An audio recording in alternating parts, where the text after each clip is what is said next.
Bob Marley, One Love, of course, came out February 14th. It is a movie, a biopic of Bob Marley and his ascension to fame. Of course, the two tours he had in Jamaica. Of course, like I said, it's a biopic, and considering how the last biopics of 2023 went, I had high hopes for this. And did it meet my expectations? Yes, and then some. Of course, this being Bob Marley is a cheat code to be able to use Bob Marley's music in, of course, the movie. And I like Bob Marley's music. And, it has a nice vibe to it. Of course, not really because, literally in the trailer he got shot. But, of course, story goes, he goes on tour. First time before he was a worldwide superstar. And then he leaves, goes to the UK, makes his hit album Exodus, and then goes back to Jamaica once he's at this new level of fame. Of course, his first time in Jamaica for the press or for his tour, it did not go too well.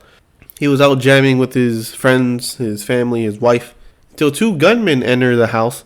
And first of all, they shoot his wife because she was outside in the car because she said she was going to leave. They almost killed her because they shot her in the head and missed her brain. And they shot Bob Marley. Pow, pow, pow. They shot him and shot his friend.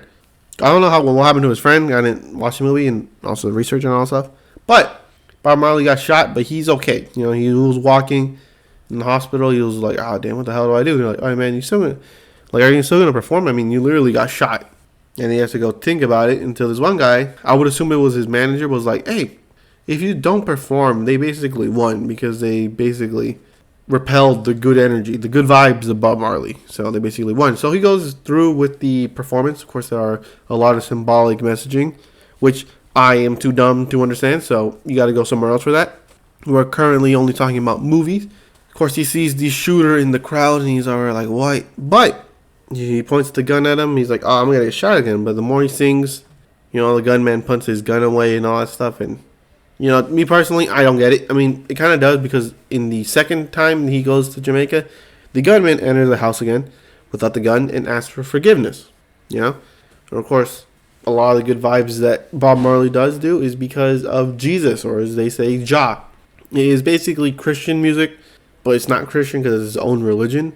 It's basically, they think that Jesus was black. I think, I'm not going to go too into it, so, take it with a grain of salt. Because they're like, it's his own religion. Even though he was given a holy Bible in the beginning of the film, of course, in the beginning of his life. Not actually beginning of his life, he was a kid at that point. But, because he got shot and the way he keeps seeing the shooter in the crowd, he is unable to finish the concert. And he tells his wife and kids to leave and go to the States, where his mom is at. Of course, they do. Well, he goes to the UK to, make a new album. And the new album he does do, Exodus. Of course, most people know how it is.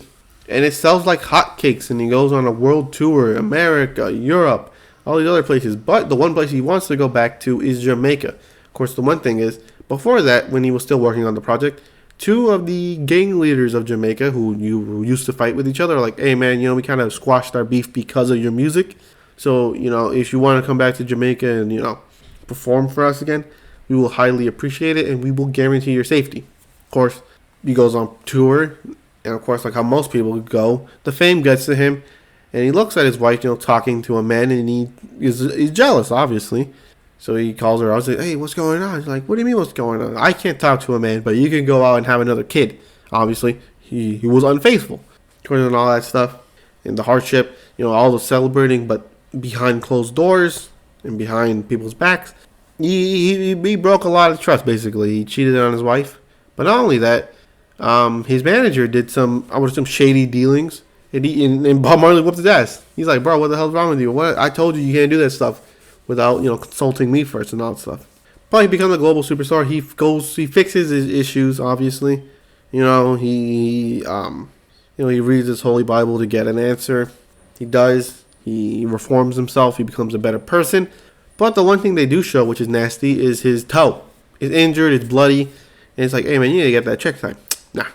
Until one point, they're like, oh, yeah, unfortunately, you have skin cancer. Like, what? And they tell him, oh, you just cut off the toe and you're good to go. Or at least you should be good to go. Unfortunately, most people know. He passed away, I think 10 years after his tour in Jamaica due to the cancer. R.I.P. Bob Marley. One of the best. But he does reform himself, and he performs in front of Jamaica without a hitch. Nothing bad happens. Of course, the armed gunman does ask for forgiveness. He's like, nah, don't ask for forgiveness. Ask, God for that, right? But there's also another symbolic messaging is that him as a kid running away from a cornfield, I think it's cornfield or wheat field, just a field, right? And it's on fire, and a person chasing him, and he was unmasked, or you couldn't see him up until he does catch up to him, and it shows a face. That I am not sure of. I was watching this, I was like, what does that mean? I don't know what it means, but the scene was great. I liked it. This is a well shot movie. It's a good one. The only problem I have with it is something out of their control, and is the accents. I'm not gonna sit here and lie and say I understood everything they said. There's sometimes they were talking and I was like, it's English, but I'm not understanding. For the most part, I did get the gist of it. Well, I don't say the gist of it. Most of it I did understand, but there's some parts I remember like, I have to use context clues for this one. But that's just a nitpick. Most people will understand. You will understand the movie. But it is a well-shot movie. Great cinematography. And like I said, it is a cheat code for them because they have Bob Marley's music to use in the movie. And like I said, in terms of authenticity, I will trust it. For the sole fact that Bob Marley's son was claimed to be on set all the time to make sure that it was faithful to the story. And considering that they kept Bob Marley's infidelity in the movie, I would assume they did a good job. Of course, Bob Marley's son, and most people don't know, because I didn't know. If you watched Arthur, the intro was voiced and made by Bob Marley's son. And why I say Bob Marley's son? Because most people, for some reason, call him Bob Marley's son. Like, oh, it's Bob Marley's son. Did you know Bob Marley's son made Arthur? Or not, okay, he didn't make Arthur, but he made the intro, right? Or he was in the intro. And I was like, damn. Because the weird thing is, with Arthur, I was like, why is the intro this? I mean, I'm not complaining. It's a good one. I like it. It's iconic. But it's just, because it's Canadian, right? I was like, why would they do that? Well, because it's Bob Marley's son. Come on. If you have the opportunity to have Bob Marley's son do the intro to your children's show, would you not take it? I would take it. But anyways, in terms of movie, it's a great movie. It's a great movie. Doesn't feel that long at all, considering it's not that long. Great acting by the, of course, actors, obviously. And in terms of enjoyability, it is very enjoyable. I mean, there are some parts that do get in your feelings, but you'll get through them. You'll be fine. But for the most part, it is a great movie and a great way to represent Bob Marley on the big screen. With that being said, what would I rate it? I would rate it very highly. I would rate it a good old 8 out of 10. 8 out of 10 has always been seen as the average score, but no. For me, average is 5. Anyways, 8 out of 10. Bob Marley, One Love. I would highly recommend watching that movie. Of course, it is weeks after it released in theaters, so I don't know how many showings they have left. But when it comes to streaming, if it does come on streaming, you should definitely watch it. It's a great film, great story. Obviously, it's Bob Marley. And yeah, it's a great, enjoyable film, and it should be watched. Anyways, hope you enjoyed this video. The next video I'm working on is Yu-Gi-Oh! Season 0, so hopefully I get that out within the month. Anyways, hope you enjoyed this video, and I'll catch you in the next one.